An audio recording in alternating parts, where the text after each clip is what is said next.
Hello and welcome. This is the Zen community of Oregon, making the teachings of the Buddha Dharma accessible to support your practice. New episodes air every week.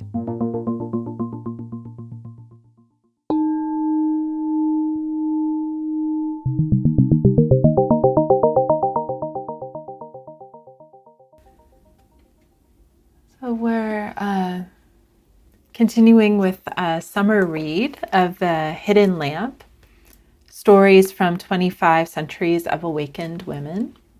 Many of you are familiar with this book. Many of you have been following along. And I just chose, over the course of the 15 or so weeks of the summer, I just chose some koans that are in this book. There's 100 different koans from the women ancestors collected in this book.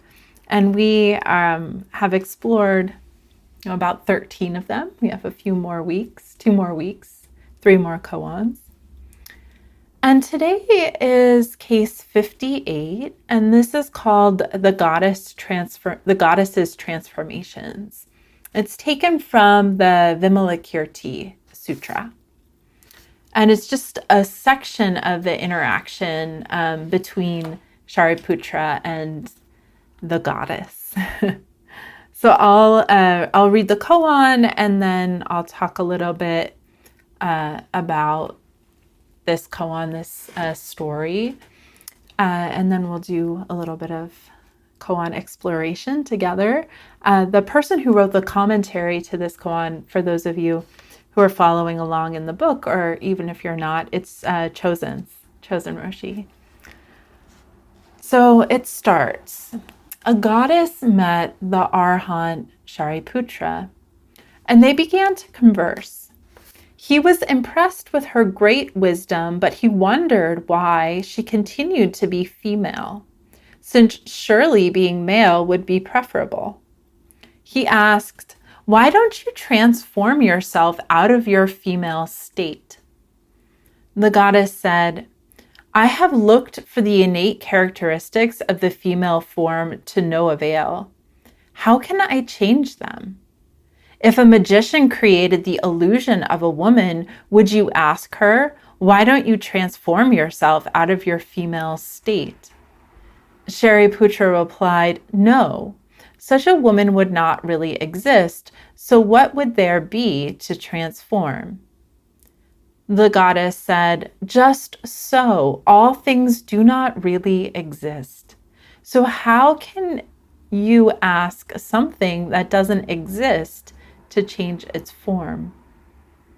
Then the goddess, by supernatural power, changed Shariputra into a likeness of herself, and changed herself into a likeness of Shariputra, and asked, "Why don't you transform yourself out of your female state?"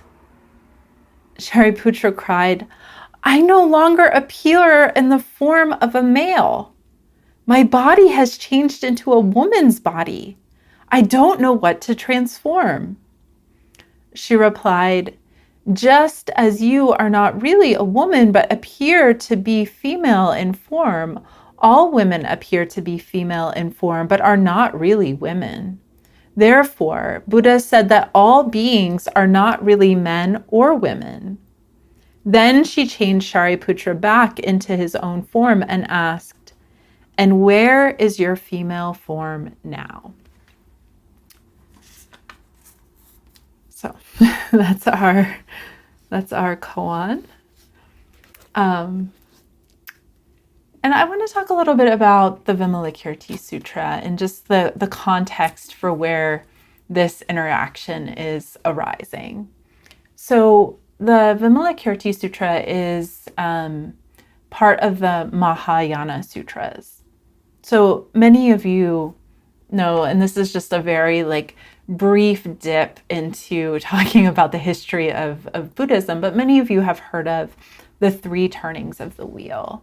And that is one way that we have to kind of conceptually understand the different teachings that arose at different times throughout the history of current present day Buddhism and what we understand of Buddhism. So the first turning of the wheel is often the grouping of teachings that are sometimes called the teachings of the elders, or the original teachings of the Buddha, the Theravada tradition.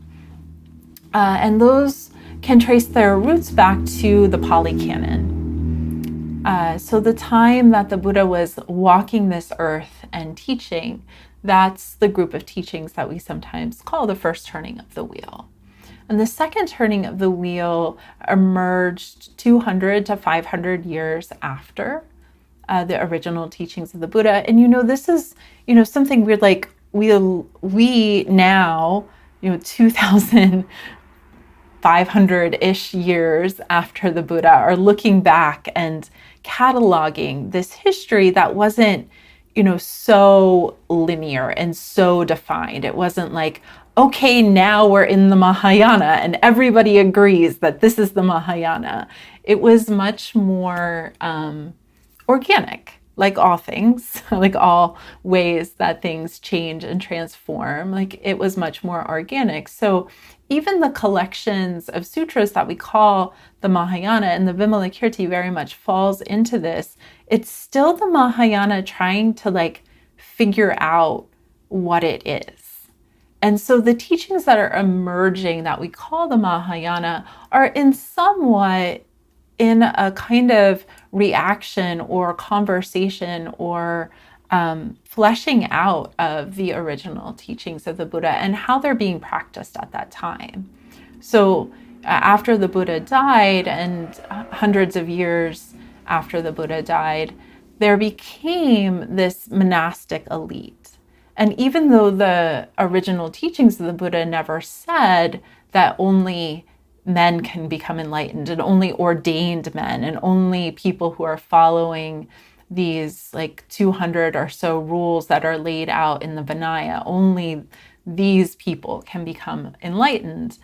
The Buddha never said that, but that was becoming the message that was being practiced at the time that the Mahayana starts to emerge. And the Mahayana is emerging kind of as a reaction to this kind of purity, fundamentalist way of teaching Buddhism that was emerging at the time. So they were emphasizing certain teachings or certain readings or interpretations of the teachings that the Buddha never really said, but were becoming more and more part of the doctrine. And one of those that we're still finding today, still living with today, is that the only way to become enlightened is if you're in a male body. And that honestly does, there are streams of that belief that still exist in the world today. But the Mahayana was coming back to this really revolutionary idea of non-duality and trying to flesh it out and trying to understand, what does non-duality actually mean and how do we live and practice that? And, Zen also comes back to that. So in the Vimalakīrti Sūtra, we find the beginnings of Zen. We also find still this conversation with the elders and the original teachings of the Buddha. And we see this emergence of the Bodhisattva ideal.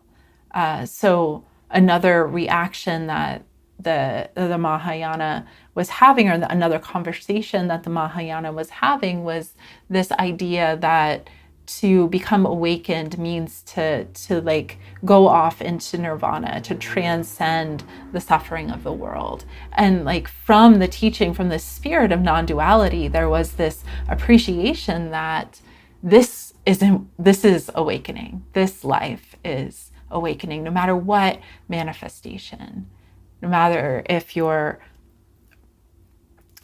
male, female, genderqueer, trans, no matter if you're lay or ordained, no matter if you're sick or healthy, everybody has awakened nature. Awakened nature isn't dependent on anything. No matter how purely you keep the rules, no matter how much renunciation you practice, no matter if you're a householder and have many kids, like awakened nature isn't dependent on causes and conditions. And so that's hard to really live and hard to really understand. So this Vimalakīrti Sutra is a series of conversations that people are having with Vimalakīrti, who is a lay person and is manifesting as a sick person. So one of the first conversations that Vimalakīrti has is with the Bodhisattva Manjushri. And the Buddha kind of sends Manjushri, the Bodhisattva of wisdom, to go check on Vimalakīrti. And Manjushri is quite reluctant and is like, I don't want to go to that layperson's house. Like, he's too wise. He shows everyone up. Like, I'm not going. And the Buddha's like, come on, he's sick. Like, go check on him. So eventually Manjushri goes. And one of the things Manjushri says to Vimalakīrti right from the beginning is, why, come on, like, you are a realized being. You're a bodhisattva. Like, why are you manifesting as a sick person? And Vimalakīrti says, I'm sick because the world is sick. That's one of the first lines in this dialogue of the Vimalakīrti Sutra. And it's an expression of this bodhisattva vow. Like, I don't turn away from the suffering of the world. I am awakened right here in the midst of it. And that includes sickness, that includes old age, that includes death. So I want to read just a little bit of what Joan Sutherland writes, a really beautiful commentary to the Vimalakīrti Sutra. It's called Vimalakīrti and the Awakened Heart. And in her introduction, she's tracing the Vimalakīrti back to like the early kind of precursor to the Zen koans. So this is before the Zen tradition. This sutra was recorded and was being recited. So she says, the sutra was also popular in China because it's about a householder living the kind of life many people could relate to. Vimalakīrti embodies a number of provocative dualities. In addition to being a sick bodhisattva, he's a rich man who gives all of his money to the poor, someone who lives among family and employees on a great estate but remains solitary, has children and frequents brothels but is celibate, goes to bars but doesn't get drunk. He's equally at home in a court of law, the women's quarters, a classroom, or standing on a street corner. The necessary antidote to any situation, he teaches humility to the Brahmins and helps ordinary people gain prosperity and political power. The koans speak of him as an extraordinary improbability. So it's a little bit about who Vimalakīrti is. And, it's a myth. This is a sutra that emerges, like I said, at a political moment, at a moment of this evolution of the Dharma, of Buddhism. And so it's this conversation, these principles, these ways of practice are being kind of worked out in the collective. And Vimalakīrti embodies these like seeming opposites.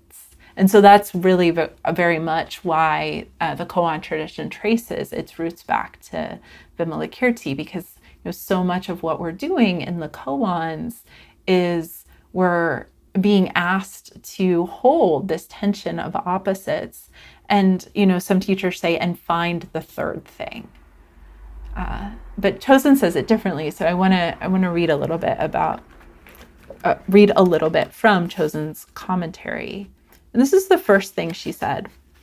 She says in her commentary, once someone asked me, in India it is said that you cannot be enlightened if you are a woman. what does Zen say about this? So, this is an honest question that Chōzen had now, in this era. And they say, what does Zen say about this? And Chōzen said, I answered, in Zen practice, we say that in order to be enlightened, you must become completely a woman, completely a man, both and neither. So she's also using skillful means in her reply to that question. And she might answer that question differently depending on who asked it. But this is what Chōzen answers is important to understand from a koan practice perspective. So it reflects Rinzai's teaching called the 4 positions.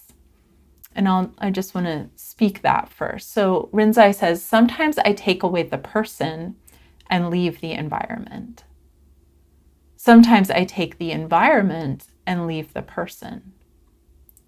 Sometimes I leave both person and environment. And sometimes I take them both away. So Chōzen says that, and depending on the koan, she would say it differently depending on what the duality is. But she says, first you need to be fully A, and then fully B, both and neither.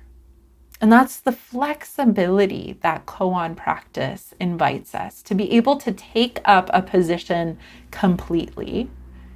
And we're humans, so we try it on as best we can, and we notice what we bump up against, and that's all information. And then we try on B completely as possible. And then we see, well, what's it like to hold both? And then what's it like to drop it completely?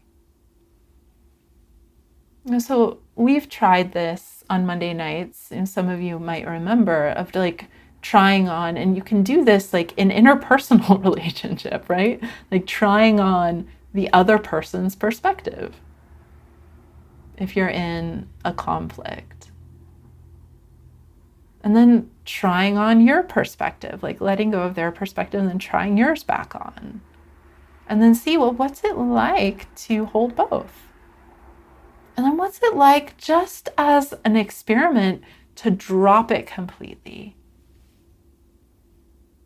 And then sometimes as we move through that process, and then the process of dropping, we know something about all of that territory.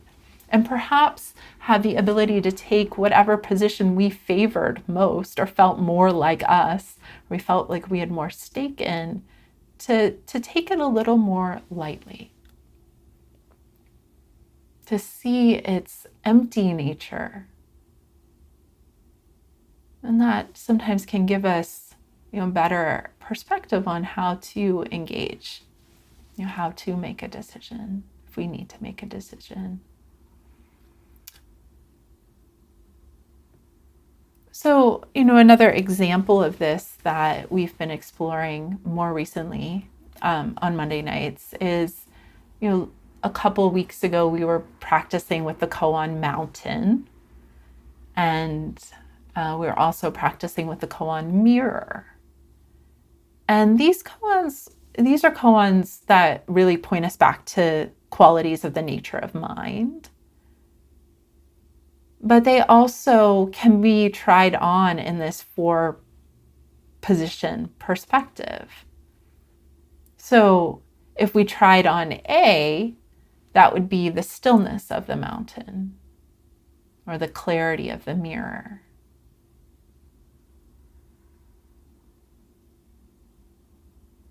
And so you would be invited to really sit as that stillness or as that clarity. Or move through your day staying aware of that stillness, that clarity. And then if you were trying on B, that would be the activity of the mountain, the movement of the clouds and the people and the trees and the ants and the critters and the dirt and the wind and all the things. So, that's all the stuff of our life, the movement of mind and the movement of body sensations changing. So we would be invited to be aware of the change. And then we'd be invited to be aware of both. Can you feel the stillness and the change? Or in the midst of change, can you know the clarity of mind, even as thoughts come and go? Even in the midst of a conversation. And then we'd be invited just to drop that whole thing. Let the mountain dissolve. Let the mirror dissolve. But after going through that process of being the mountain, being the stillness, being the activity, being both, then dropping it, and there's a little afterglow that you sit in as you let go of all positions. So how might we engage with the koan of the goddess transforms, or the goddess transformation, the goddess's transformations? One is we could look at the masculine and the feminine. So the masculine principle in Buddhism is more like the yang principle, active. In Tibetan Buddhism, masculine is thought of as the compassion aspect, the skillful means aspect. And the feminine aspect is more the yin principle, receptivity, spaciousness, pure potential energy. In the Tibetan tradition, it's the emptiness side of reality. And so you would practice recognizing or being the activity, the spontaneous flow of activity. And you would practice being the space. So it's not that different than the mountain koan in some ways. Receptive. And then you would practice recognizing both, the yin and the yang. And then you would drop it. Another way to take up this koan is to take up the characters in the story. And so this is less like archetypal, less like pointing out aspects of the nature of mind, and more like playing in the messiness of being human and taking on these different forms and perspectives. So it has more of a dream work element, but some koans are like this. They show us more about the stuff of our life and the different perspectives that we might get hooked up on. And so first, we would be Shariputra. And in this story of the goddess, so we just got a little part of the chapter, the goddess chapter of the Vimalakīrti Sūtra, and the goddess chapter actually starts with, the goddess is listening to these conversations as these different bodhisattvas are coming in and having debate with Vimalakīrti. And it's said that she has been in the room all along, like for years, decades. She's like been in this room, and she manifests, she appears, she takes the form of the goddess. And when she appears, flowers rain down. And the flowers rain down and they fall at all of the bodhisattvas' feet who are still in the room. At one point, there are like hundreds of people in this room. That's the size of the Zazen hut. So that's another koan that's part of this Vimalakīrti Sūtra, is how do all the people fit in the room? But here's another koan. The flowers rain down and they fall at the bodhisattvas' feet, but the elder monks, they attach to their bodies. And Shariputra, how he kind of enters the story, is he's trying to get the flower off, but it won't come off. And he's saying like, well, I've taken all these vows. I'm a renunciate. I shouldn't have a flower. I'm not allowed to adorn my body with flowers.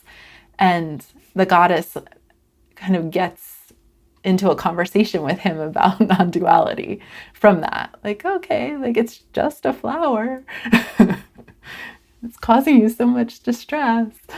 So that's part of where the conversation starts. So we have Shariputra. I just wanted to flesh out a little bit more of who Shariputra is in this story. You know, it's a caricature of a being. So Shariputra is a celibate monk. He has a quality of purity, quality of kind of a identification with purity, with his vows, with his renunciation vows. He also has a confidence. He knows the doctrine that he's been taught. He believes that you really do have to be a man in order to become awakened. He has a logical quality. He's described as being very intelligent.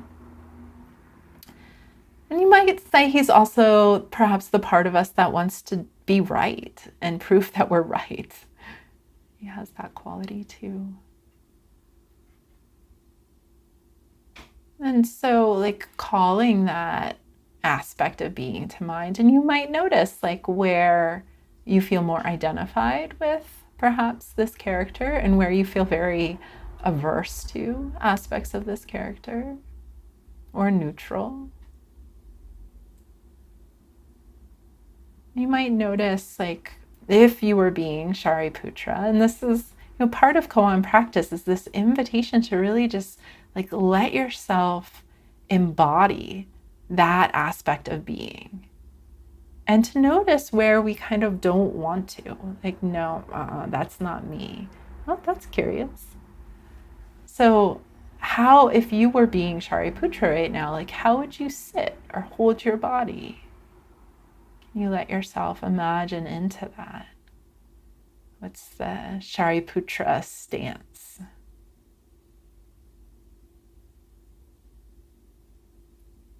And just notice what that feels like to let yourself inhabit or be inhabited by this wise, celibate, kind of know-it-all monk who has great vows of purity, renunciation.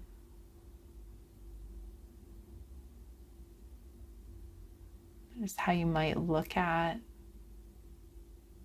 other practitioners from your Shariputra seat.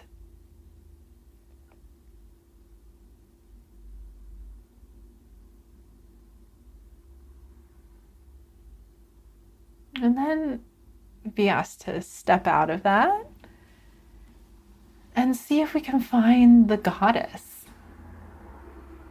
And so the goddess embodies a kind of prajna wisdom. You know, it's said at the beginning of this story that Shariputra was impressed with the goddess's wisdom.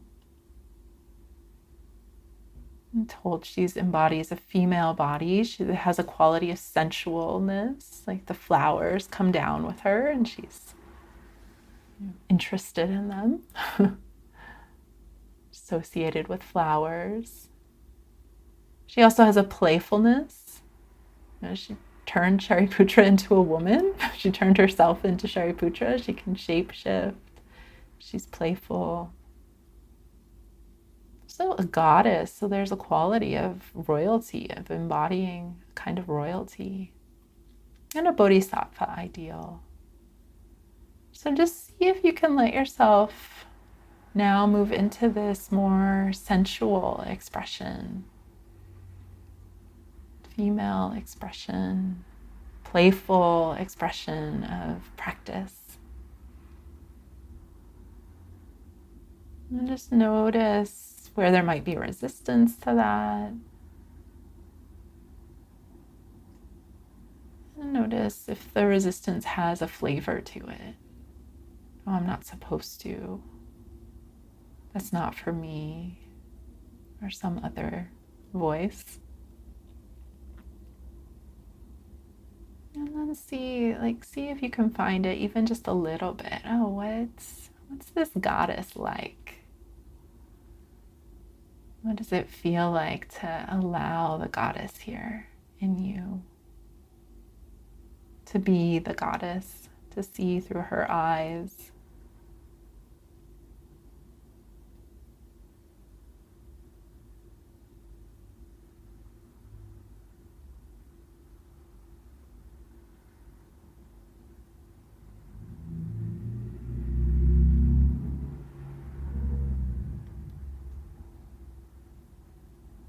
And then stepping out of the goddess.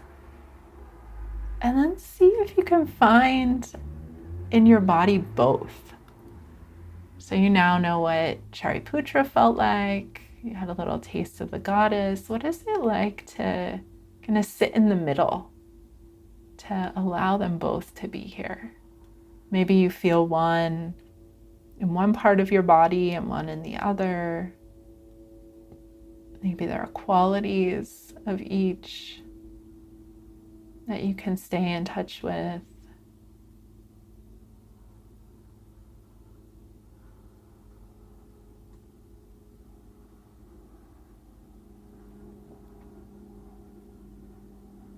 How can these two, seemingly opposite or different energies coexist?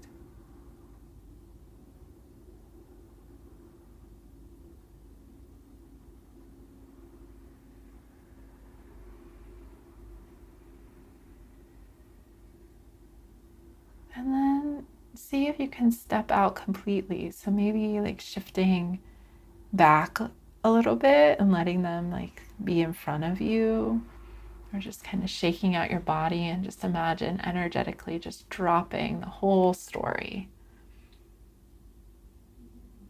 Letting go of Shariputra, letting go of the goddess, and just being here now.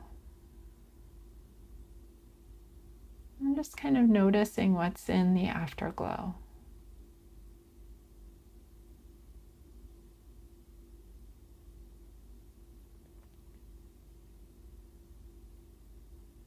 Emptying out.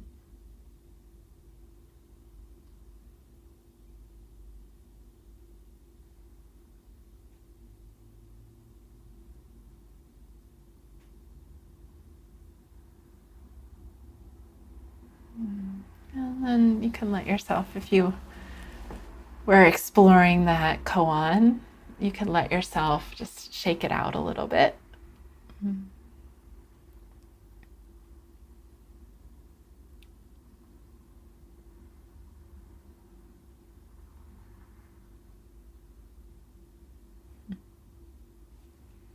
So there's, different things we can learn from doing an exercise like that. One, like I said, it teaches that flexibility. Chōzen was really keen on that aspect of koan practice, and she really felt like Zen training gives us the ability to turn on a dime, like to be able to respond and embody, different qualities of awakening for different situations, depending on what's needed. Which is a quality of the bodhisattva that's described in different sutras, in Shantideva's way of the bodhisattva. But it also can be a mirror for us about our own projections, judgments, and get a sense of like where we feel more comfortable, where our identity lies, where we feel more strong sense of self. What we feel comfortable inhabiting. At the end of her commentary, Chōzen does this kind of guided meditation as she talks about zazen, and she says, zazen allows us to zoom in like a microscope, past skin and hair, sinking into the commonality of bone and flesh, of carbon and hydrogen, all the way down to gluons and quarks dancing in empty space. A field of potential energy filled with forms flashing in and out of existence. And then she goes on, zazen also allows us to zoom out like a telescope, past city, nation, planet, and solar system, all the way out to pulsars and black holes dancing in empty space, a field of potential energy filled with form, flashing in and out of existence. So that's another aspect of doing something like this, and then getting to the neither is like sometimes, and this is part of the visualization practice in Tibetan Buddhism, you like put a lot of energy and concentration into visualizing these kind of elaborate forms and tankas. And then at the end, you just dissolve it all and you rest in spaciousness. And that's, similar to like we're trying on these different perspectives in koan practice. And then we just drop it all, empty out, come back to this basic spaciousness that, Chōzen, one of the things I really appreciate about her, and we just celebrated her 80th birthday, and a number of her successors got together and we were talking about things that we really appreciated about her. And everybody mentioned that she's both practical and mystical. Like she somehow has a good balance of both of those. And that meditation that she has at the end where she talks about zazen, she's talking about spaciousness, this really fundamental aspect of our being, but in a really practical way of like, if you really zoom in past sinew and bone, there's, the fundamental building block of life, of the atom, is space. It's mostly space. And if we zoom out, it's mostly space. And so we can entertain these different forms, but let spaciousness be our ground.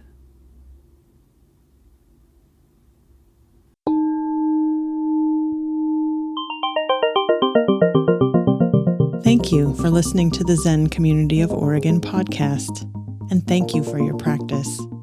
New episodes air every week. Please consider making a donation at zendust.org. Your support supports us.